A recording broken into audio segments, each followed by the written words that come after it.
tayo with the Bessie. Dagat. LSD muna tayo guys.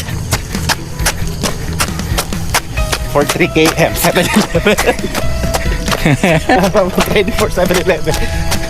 Para sa 7-Eleven run, training tayo. Medyo mahaba-haba ang tatakbuhin namin. 3 kilometers.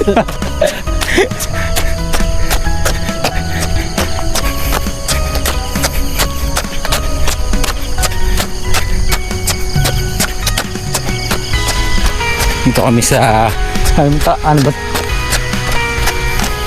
Verde ano? Centro Verde. Yun. Centro Verde.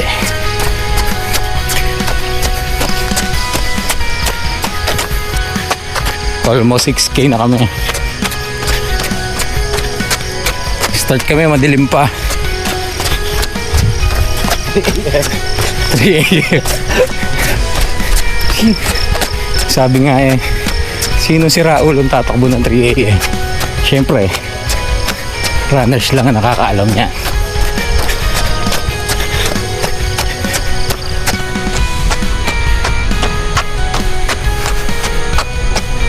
Ito guys, sa mga hindi nga pala nakakaalam, nag-start kami ni Beshing tumakbo last year, January din. Actually, ganun din ang aura. Oo. Ang aura din namin, no? Ganto-ganto. Wala lang, naisipan lang namin tumakbo. 1 year na kami yan, pahina tumakbo. Sa pahina yata takbo namin. Yun. Hanggang sa sumali na kami sa mga running event. Unang sabak namin, Galiraya. Sabi ko kay Beshi, mag-10 na kami since nakapag-practice naman. Pero di niya alam. Pakahon.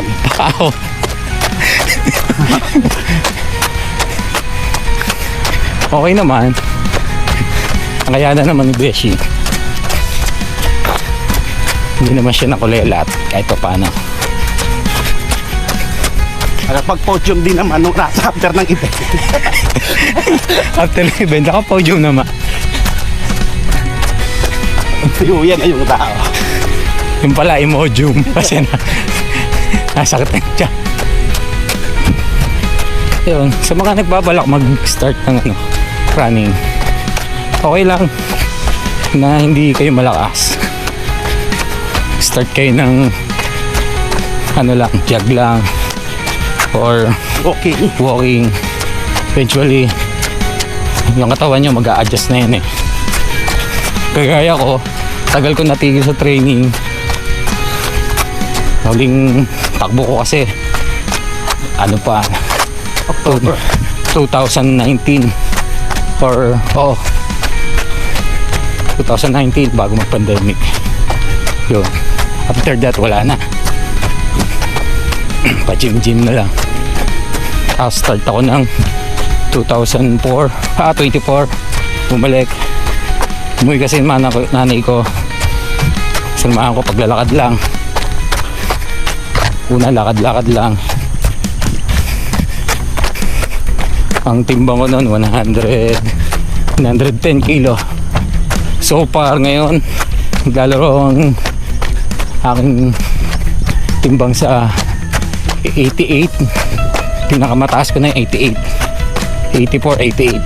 Ganun lang, maintain na lang.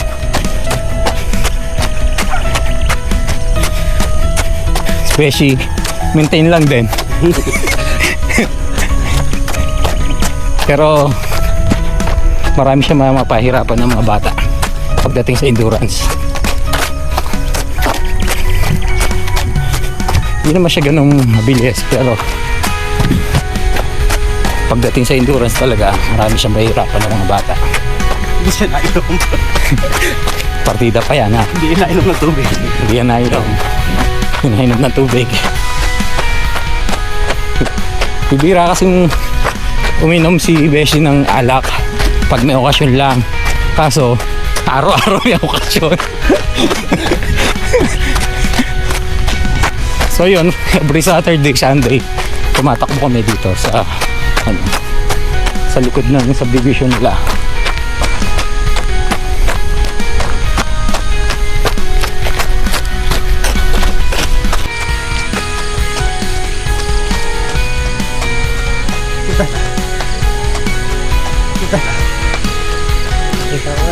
Ha? Okay. Ha? Okay.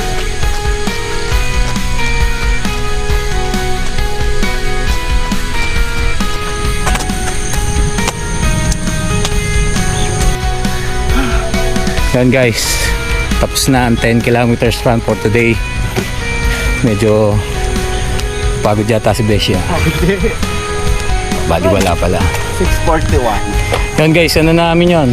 Every Saturday, Sunday, regular routine na namin. Wag lang 10 mapapahinga. kilometers. Huwag lang mapapainom si Beshi. Tigil muna. Yan. Back to camp na kami. Tomorrow will be another day. Sa mga nagbabalak mag-start ngayong January, New Year, simulan nyo na po. Sa mga tiga-Kalamba, ito, Centro Verde. Gandang takbuhan. Kung mga 5 kilometers, 10 kilometers lang, ito na kayo dito. Ayan guys, kumuha kami ng banaba for the kidney.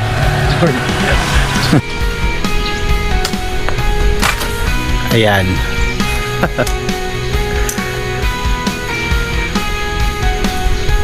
Papagatas nga ni. Papagatas tayo mga friendship. Ito ang ating source of vitamins. Meron siyang tangke ng tubig. That's it. Thank you guys.